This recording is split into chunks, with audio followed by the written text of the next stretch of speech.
जितना मर्जी सेट कर लो गंदी भर रहा था, पता नहीं क्यों। या तो मेरा स्पेस छोटा है, मेरे पास कपड़े ज़्यादा हैं, एक तो फैब्रिक लेने का मुझे इतना ज़्यादा शौक है ना, बस 24 घंटे मुझे ऐसा लगता है मैं नया नया फैब्रिक ही परचेज़ करती हूँ। पुराना बिके ना बिके ऐसे ही पड़ रहते हैं, हर जगह बस फैब्रिक ही फैब्रिक देखते हैं।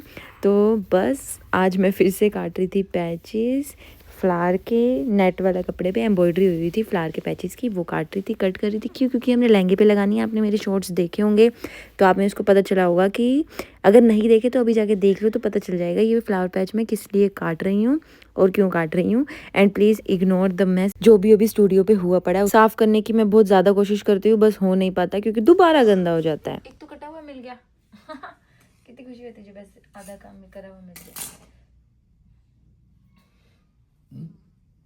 अभी बहुत सारे हैं यार, अभी तो सिर्फ शुरुआत हुई है, कितने सारे काटने हैं। ऐसे ही ये वाले लहंगे हमारे इतने पीस चले गए, ऐसे ही हर लहंगे में मैं ऐसे ही काटती रहती हूँ। कितना मुश्किल काम है ये, देखा एक आउटफिट पे कितनी ज़्यादा मेहनत लगती है बनाने में। और एक कस्टमर के पास जाती हूँ, मतलब ऐसे कस्टमर आके बोल देते हैं ना, एक हमसे ऑनलाइन कोई रेट पूछ रहा था इस लहंगे का, ऐसे ही हुआ था ना। तो उन्होंने ऐसे पूछा, हमने उनको लिखा प्राइस इतना है, जितना भी था इस लहंगे का प्राइस। उन्होंने ऐसे लिखा भक इतना महंगा मेरे को इतनी हंसी आई। मैंने कहा एक एक सुई धागे से पिरो पिरो के मैंने इतनी मुश्किल से ये लहंगा बनाया।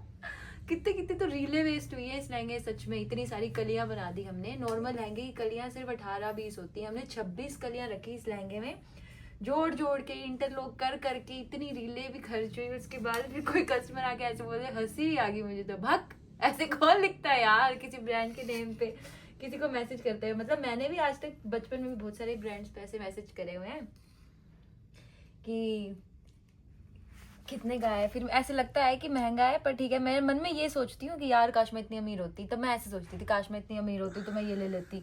मतलब मैं कभी ऐसे नहीं कभी बोल्ड वो लिख सकती कि भग कितना महंगा, क्योंकि पता ही है कि एक एक आउटफिट जो दिखता है उसमें सच में बहुत ज़्यादा मेहनत लगी होती है। कितना अजीब लगा सुन के।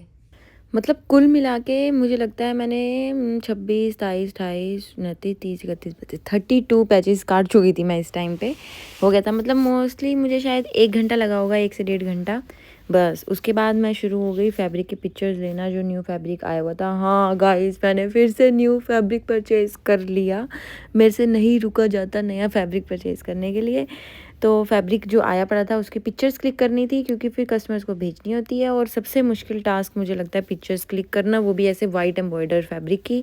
इसको पहले सेट करना और फिर इसकी फ़ोटो लेना बहुत ज़्यादा डिफ़िकल्ट है, क्योंकि ये वाइट है तो बहुत ज़्यादा पता नहीं क्यों बस नहीं आती है। हाँ, अब टास्क ये है कि इसकी फ़ोटो कैसे लेनी है, कस्टमर्स को फिर भेजनी होती है, क्योंकि ये वाइट कलर इतना ज़्यादा बम्बल करता है ना, इसमें पता भी नहीं चलता कैसे फ़ोटो आ रही है। तो पहले फ़ोटो कर लेते हैं।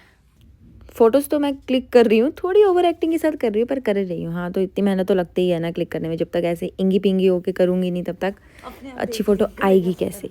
बस फ़ोटो भी मुझे लगता है मैं इस टाइम कर चुकी थी, इसलिए ये बात का शॉट है। और यहाँ पे मैं पैक कर रही थी।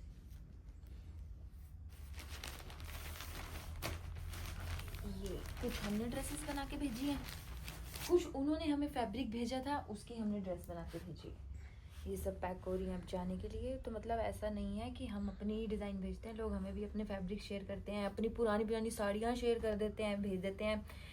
कि एक ने तो अपनी मतलब नानी की साड़ी भेजी थी कि ये मेरी बहुत लविंग साड़ी है, इसके लिए इससे आप कुछ अच्छा सा बना के भेजो। तो हमने उनके लिए एक लहंगा क्रिएट किया था उस साड़ी में से, वो भी बहुत सुंदर बना था। और ये डिलीवर होने जाएंगे। बस उसके बाद मैं फिर से आ गई मास्टर जी के रूम में। जब वो चले गए थे, उनके जाने के बाद ही मैं रूम में एंटर करती हूँ और देखती हूँ क्या क्या हो गया है। नहीं, वैसे उनके सामने भी जाती ही रहती हूँ, ऐसा नहीं है। तो बस ये धागे बहुत ज़्यादा चिपक जाते हैं, एक प्रॉब्लम ये है कपड़ों पे। आज मैंने आपको बहुत सारी चीज़ें दिखा दी शायद वीडियो में, मैंने क्या क्या किया आज, क्या क्या नहीं किया। बस ये टाइम होता है मेरा अराउंड 7:30 to 8 o'clock के बीच में मैं ये काम करती हूँ, जो मैं मास्टर जी के रूम में जाती हूँ और जो जो ड्रेसेस बन चुकी होती हैं उसको जो जो होनी होती है पैक वो कर लेती हूँ, डिलीवर करनी होती है वो कर लेती हूँ। एंड क्या बना क्या नहीं बना क्या प्रोसेस में, एंड पीछे वही हमारा लहंगा सेम बन रहा है। एंड मैं कुछ ये बात कर रही थी, बात करते करते मुझे लगता है मेरे को कोई टेंशन हो गई है किसी बात की, किसी फैब्रिक की, और अब मेरा मूड ख़राब हो गया और अब मैं इसको सोल्यूशन निकालने जा रही हूँ। ओके बाय, कल फिर से